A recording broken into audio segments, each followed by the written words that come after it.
texto de Mateus, capítulo 18. A igreja está comigo? Ok, versículo 15. Se teu irmão pecar contra ti, vai arguí-lo entre ti e ele só. E se ele te ouvir, ganhaste teu irmão. Se, porém, não te ouvir, toma ainda contigo uma ou duas pessoas, para que, pelo depoimento dessas duas ou três testemunhas, toda a palavra se estabeleça. E se ele não os atender, diz-o à igreja. E se recusar ouvir também a igreja, considero como gentil e publicano. Em verdade vos digo que tudo o que ligares na terra será ligado nos céus, e tudo o que desligares na terra terá sido desligado nos céus. Em verdade também vos digo que se dois dentre vós sobre a terra concordarem a respeito de qualquer coisa que porventura pedirem, se-lhe-á concedida por meu Pai que está nos céus. Porque onde estiverem dois ou três reunidos em meu nome, ali estou no meio deles. Bom, os irmãos sabem que o pastor eu não tenho autoridade para dar tema. Quando o Senhor fala, eu honro o que Ele pediu para ser passado de púlpito aqui a essa igreja, e sempre com aquele objetivo de trazer aqui, para essa realidade da qual nós estamos, essa verdade da fé que Ele pregou, para que realmente haja correção desse cenário aqui, onde estamos inseridos, e aquilo que for prometido da parte do nosso Senhor, ao nosso respeito, se cumpra. Eu quero começar por esse primeiro ponto. Por que a preocupação com doutrina de fé? Todos sabem aqui que o Evangelho se resume num ponto central. O Filho de Deus se encarnou e foi vida, morte e ressurreição pelo pecador. E na sua glorificação Ele assumiu a posição de ser mediação redentiva. E à destra de Deus Ele está desde o momento, garantindo isso. Que todos tenham direito e acesso à salvação. Mas todos sabem também que dentro do que Ele cumpriu por competência própria, dentro do que Ele cumpriu, existia uma igreja lá, formada de discípulos, trabalhada dentro do discipulado, que Ele pediu posicionamento para que a dispensação de tudo aquilo que Ele foi, descesse sobre ela. Quando o pastor fala de dispensação, é tudo aquilo que Ele é, em plenitude, em essência, desça sobre a igreja e seja implantado no homem e inserido no homem.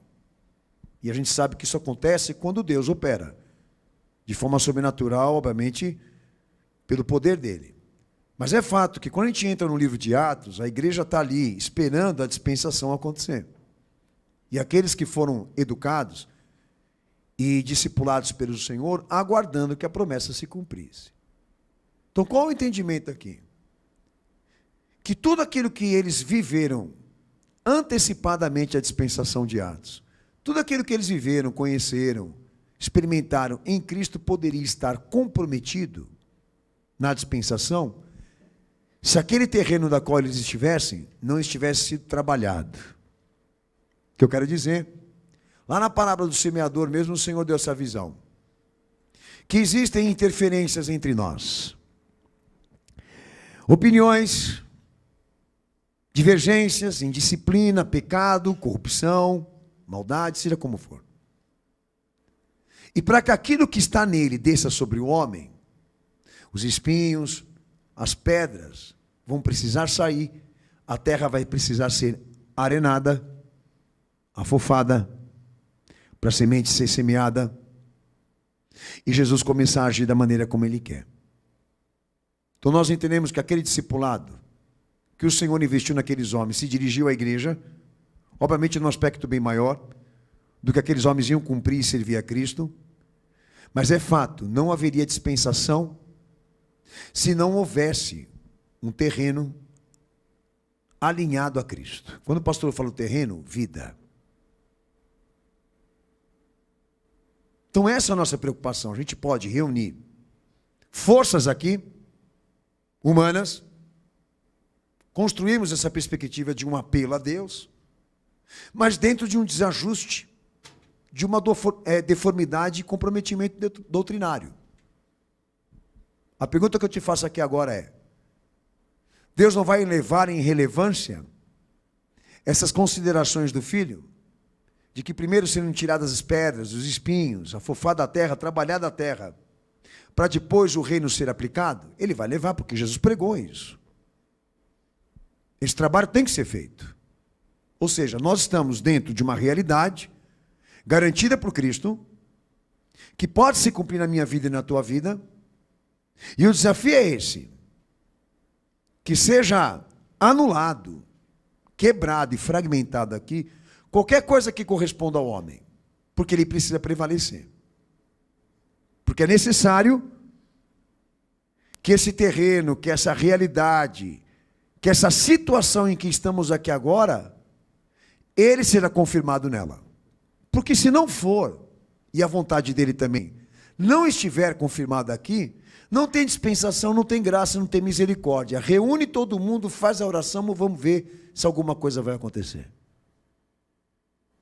Então, por muito tempo se introduziu na cabeça das pessoas, o que eu vou pregar hoje aqui, né?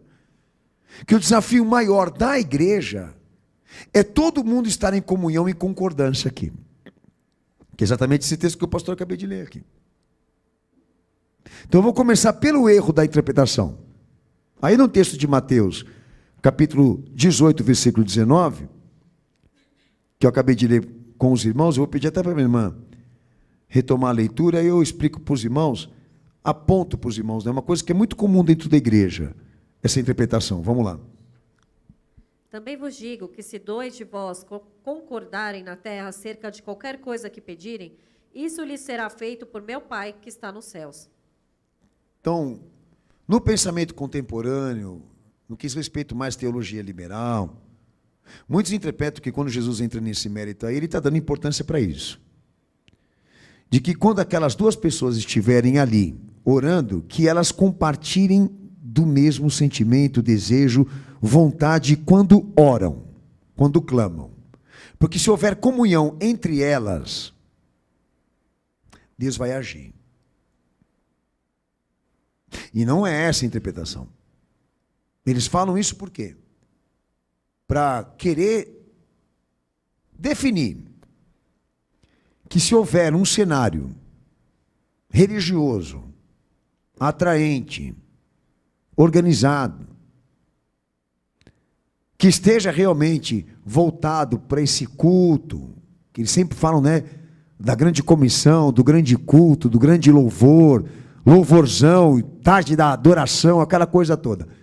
Se houver essa energia de vontades, união de vontades, de relações subindo para ele, ele vai ser obrigado a agir. Como se Deus precisasse disso. Das relações para ele poder ser Deus. Ok? Então a unidade aí, ela passa a estar apoiada em cima da comunhão e do poder espiritual. Ou seja, ele, para agir, necessita que todos estejam aqui em paz, bem, harmônicos, para ele poder ser ele. E na visão doutrinária não é isso. E, pastor, eu vou tratar sobre essa questão. Um outro ponto, Amós 3:3. Eu saio dessa questão, né, de haver uma exigência para que a graça seja concedida, a misericórdia seja trazida à igreja na dispensação, exige uma exigência de que a concordância esteja baseada em interesses mútuos, aquela coisa toda da boa relação da comunidade, todo mundo em união, todo mundo em comunhão, todo mundo se amando, todo mundo gostando e compartilhando exatamente dos mesmos objetivos. Esse texto de Amós 3:3 é um outro texto que eles pegam para deturpar também. Vamos lá. Porventura andarão 2 juntos, se não estiverem de acordo? Amém? Que é um texto muito usado por eles, inclusive para colocar orientação dentro de casamento, em união matrimonial, essa coisa toda. Ou seja, como se Jesus ele assumisse ali, nesse texto, a obrigação de ser um conciliador. Ou seja, para fazer com que aquelas duas pessoas vivam juntas, ele precisa trabalhar ali meio que aquela coisa da conciliação, da relação conjugal e familiar. Que a união ali, para poder ser estabelecida, ele precisa exatamente estabelecer uma unidade que seja feita dentro da mesma questão, dos acordos, do respeito, né, da consideração, do afeto, do sentimento, essa coisa toda. E é um outro texto que eles insistem nessa possibilidade de que a comunhão, ou até mesmo a harmonia, e a relação, ela tem algum significado na dispensação. E não. Eu falo pela questão do casamento, e até mesmo pela questão da familiar, pela questão familiar, né? Lá em texto de Mateus 10, verso 34 ao 36, a irmã vai ler, o Senhor, ele tira qualquer possibilidade de que ele tenha algum interesse nisso, de que exista harmonia humana absoluta, que foi um tema que o pastor já tratei alguns dias atrás. Aí. Vamos lá. Não cuideis que vim trazer a paz à terra, não vim trazer paz, mas espada, porque eu vim pôr em dissensão o homem contra seu pai, e a filha contra sua mãe, e a nora contra sua sogra, e assim os inimigos do homem serão seus familiares. Amém? Então, o que ele deixa claro aí? Que ele não precisa de que todos aqui estejam como? Amigos. Ele não precisa e não exige que todos aqui estejam em comunhão, numa ótima relação, como disse o pastor aqui mesmo, né? Harmonia. Muitas procuram e preferem a harmonia, acreditam que isso tenha algum peso, algum significado no que diz respeito ao agir de Deus, o agir de Cristo. E não. O meu Senhor deixa claro que acima da comunhão, da relação, da harmonia, desse bem-estar, existe a verdade. Existe a disciplina, a verdade. E parece não, né? Que a maioria é a favor disso. De que a verdade e o juízo e o julgamento seja instinto para que prevaleça as relações. E o pastor, eu venho de uma igreja aonde todo mundo era a favor desse conceito. De que todos vivessem ali dentro da comunidade bem um com os outros. Não que a gente não tenha essa preocupação. Existe essa preocupação entre nós. Mas o princípio não se direciona a isso. Para as relações, o princípio da dispensação de Cristo se direciona para o aspecto se ele é a verdade do acontecimento. E a autoridade do acontecimento. Por isso que concordância, para nós, tem que ser legítima. Ora, ela não pode se basear em interesse, ora, ela também não pode se basear em emoções e afetos. Porque, como eu disse aqui, Jesus não pode ser um provedor para se posicionar em atender orações quando todos aqui concordam, ou isso. Ele também não pode ser um conciliador psicológico para fazer uma mulher e um homem, um esposo e uma esposa se amarem quando eles conflitam. Porque em momento nenhum ele se posicionou nessa tarefa, nesse objetivo. Agora, há uma unidade? Existe uma concordância ali no acontecimento redentivo de Cristo? Sim. A pergunta exatamente é essa. Como trabalhar isso? Quando ele é autoridade, quando ele é a verdade. E o pastor queria fazer esse levantamento com os irmãos, lendo novamente o texto de Mateus 18, do verso 15 até o verso 20, retomar essa leitura e a gente vai entrar no ponto mais importante desse culto hoje aqui. Vamos lá. Ora, se teu irmão pecar contra ti, vai e repreende-o entre ti e ele só. Se te ouvir, ganhaste a teu irmão. Mas se não te ouvir, leva ainda contigo 1 ou 2, para que pela boca de 2 ou 3 testemunhas toda a palavra seja confirmada. E se não as escutar, diz-o à igreja. E se também não escutar a igreja, considera-o como um gentil e publicano. Em verdade vos digo que tudo o que ligardes na terra será ligado no céu, e tudo o que desligardes na terra será desligado no céu. Também vos digo que se 2 de vós concordarem na terra acerca de qualquer coisa que pedirem, isso lhes será feito por meu Pai, que está nos céus. Porque onde estiverem 2 ou 3 reunidos em meu nome, aí estou eu no meio deles. Então, para ele poder chegar no versículo 18 e no versículo 20, ele precisou falar antes o quê? É necessário que antes o que está fora da conduta seja disciplinado. É necessário dar uma atenção para aquele que está em pecado e levar a ele a disciplina, para que quando vocês se reúnam para fazer algum ato com Deus e receber alguma coisa dele, não tenha ninguém aqui em disciplina. Vocês vão orar, vão clamar, baseando-se nisso, em harmonia, em compartilhamento, em comunhão espiritual, não vai funcionar. Porque é o que eles estão fazendo até nos apelos políticos. Vamos fazer uma corrente de oração aqui, em favor desse e daquele outro candidato. Todos concordam? Todos são a favor? Como se Deus precisasse dessa energia. E dentro de um cenário comprometido, violado a nível de doutrina.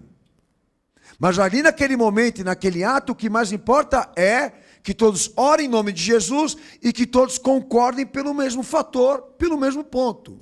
E o Senhor está deixando claro, não. Eu quero primeiro a verdade e a disciplina. Cadê o irmão que peca? Cadê o irmão que erra? Vai lá cuidar dele, vai lá tratar dele e vê se ele aceita. Se ele aceitar, você ganhou aquela alma. Se ele não aceitar, considera ele como gentio, considera ele como pagão. Mas a limpeza precisa ser feita primeiro. Para que quando vocês se reúnam aqui, para fazer algum ato direcionado a Cristo e ao acontecimento dele, as vossas orações sejam ouvidas. Agora, essa noção, essa ideia de que Jesus tenha dado alguma autoridade para a igreja, para ela ligar e desligar, com base em concordância humana ou harmonia espiritual, isso não existe aqui. A autoridade é ele, o cenário precisa estar alinhado à vontade dele, e se isso não estiver ajustado e trabalhado aqui, de nada vale esses esforços religiosos, e por mais que sejam bíblicos. Ele não age sem disciplina, ele não age sem a verdade dele, sem o reconhecimento da vontade dele. A igreja está entendendo o que eu estou falando aqui? Eu vou começar pela questão da igreja. Porque alguns acreditam nisso, que existe a oração forte. Existe a oração reconhecida. Eu estou falando da oração reconhecida. Não tem oração forte. Nós não fazemos corrente de oração. Nós não somos pagão. Sabemos que ele abriu um canal de conversação com o reino, e ele, no que diz respeito à igreja, mas nós temos que saber usar e lidar com esses instrumentos de graça, porque com certeza ele vai nos ouvir. A pergunta é se ele vai reconhecer e honrar o que está sendo feito aqui. Eu não tenho dúvida que ele não vai ouvir. Eu não tenho essa dúvida, ele vai ouvir. Mas a pergunta é, ele vai responder? Bom, se vocês querem que alguma coisa seja respondida da parte dele, arruma esse cenário. Porque se ele tiver montado debaixo de acordos, de politicagem, com base em interesses, em afetos, em relações humanas, Deus não se sente obrigado a fazer nada, porque vocês estão pedindo e clamando, mas é em nome de Jesus, mesmo assim. Olha para o que está errado, olha para aquilo que precisa ser consertado antes de orar. O texto está aqui, pô. Porque quando vocês se reunirem para clamar, a palavra já deve ter sido pregada, o recado já deve ter sido entregue, aquele que está precisando de reparo e disciplina também demonstrar que aceitou, porque senão deve ser excluído. Porque quando a igreja vai e se dirige a ele, em pedidos, em clamor, ele precisa gostar do que ele vê. Ele precisa olhar para isso e aprovar, porque foi Atos 2. O céu E a igreja tem que estar alinhado. É como a oração do meu Senhor: assim como é aí no céu, seja na terra. Como é aí, é aqui. E aí é que está o problema. Eles querem acreditar numa manifestação da parte de Cristo que se apoie nisso. Em comunhão espiritual. Eu falo da igreja. Da igreja. A maioria pensa desse jeito. Que Jesus está presente ali porque está todo mundo bem. Porque está todo mundo se sentindo bem. Porque está todo mundo feliz um com o outro. Todo mundo ali em respeito e consideração mútua. Não é isso que ele está ensinando. A unidade dele não se apoia e não se ampara em relações, mas em disciplina, em verdade, em revelação, em palavra e conserto. Aí quando vocês ganharem o teu irmão que está em pecado e dar a ele o que ele precisa, aí vocês vão lá e oram. Ora por ele. Ora por qualquer outro. Mas que tenha aceitado. Que dê demonstração de conversão. Que dê demonstração de aceitação. Que está em sujeição. Porque aí a concordância legítima, na doutrina bíblica, define o seguinte: olha, a concordância aqui está subordinada a Cristo. A vontade dele e o caráter dele. E esse trabalho tem que ser feito no nosso meio, ou até mesmo lá, dentro do casamento, ou até mesmo lá dentro da família, se você conseguir. Agora, por favor, não acredite que Deus vai manter, que Cristo vai manter uma relação conjugal baseada nisso, em troca de prazeres e realizações. Não é a tarefa dele, não é a função dele ser psicólogo. Não é a tarefa dele, nem da igreja, ficar dando orientação sexual ou ensinamento de manias para fortalecer relacionamento íntimo e pessoal. A unidade aí de Cristo, seja na igreja ou entre dois, depende de que ele seja autoridade, de que ele prevaleça. E eu sei que o que eu estou falando aqui agora não funciona em casamento e muito mais em família. Tanto que é verdade que ele já deixou claro aí. No texto que o pastor li com os irmãos. Será que eu li? Se eu não li, eu vou ler. Que ele fala: eu não vim trazer paz, mas vim trazer espada. Não li, né? Já li? Eu não estou com amnésia, fica tranquilo. Ou seja, colocar o filho contra a nora, parece que Jesus está sendo um terrorista. E não. Ele está deixando claro qual foi a missão dele e qual vai ser a missão da igreja. Nós não somos conciliadores. Nós somos pregadores. Então, se a unidade dele vai descer nessa terra, aqueles que estão ali devem estar desimpedidos para receber o que é dele. E se o que é dele está sendo recebido por um, por dois ou por três, essa unidade tem que prevalecer. E é ela que vai trabalhar o homem. E aí entra a questão da concordância legítima, que quando todos concordarem aqui e houver uma comunhão real, verdadeira com Cristo, é porque a autoridade dele está presente. Não se trata de convivência e relação. Voltando para a questão da igreja.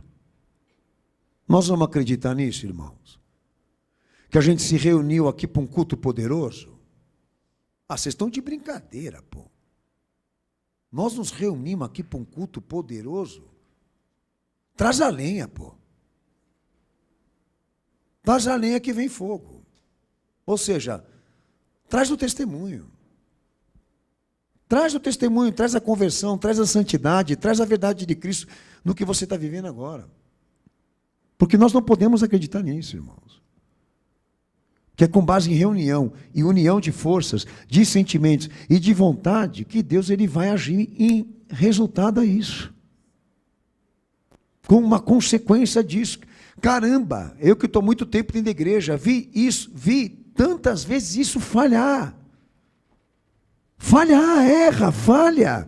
Se contradiz a todo tempo, porque a gente sabe que existem orações que não são respondidas. Clamores que não são respondidos. Porque Deus não está fazendo alguma coisa por isso, não. Porque isso não vem primeiro. O que Ele quer primeiro é a verdade e a disciplina. É o ajuste disso. O alinhamento disso, do que está na terra, do que está na igreja, com aquilo que está no reino dele e na vontade dele.